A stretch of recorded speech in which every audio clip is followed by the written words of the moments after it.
السلام علیکم ورحمۃ اللہ وبرکاتہ۔ بسم اللہ الرحمن الرحیم۔ شروع اللہ کے نام سے جو بڑا مہربان نہایت رحم کرنے والا ہے۔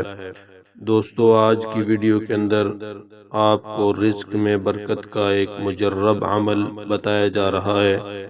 ویڈیو شروع کرنے سے پہلے ان احباب کی خدمت میں گزارش ہے جو ہمارے چینل کے اندر نئے ہیں، چینل کو سبسکرائب کریں اور بیل آئیکن کو پریس کر کے آل پر کلک کریں۔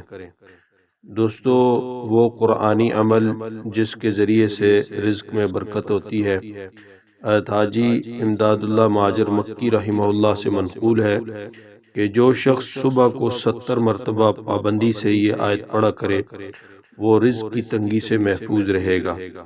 آیت مبارکہ یہ ہے: اعوذ باللہ من الشیطان الرجیم، بسم اللہ الرحمن الرحیم، اللہ لطیف بعبادہ یرزق من یشاء وہو القوی العزیز۔ ترجمہ آیت مبارکہ کا یہ ہے کہ اللہ تعالیٰ اپنے بندوں پر مہربان ہے، جس کو جس قدر چاہتا ہے روزی دیتا ہے، اور وہ قوت والا ہے اور زبردست ہے۔ اللہ تبارک و تعالی سب کو عمل کرنے کی توفیق عطا فرمائے۔ وما علینا الا البلاغ۔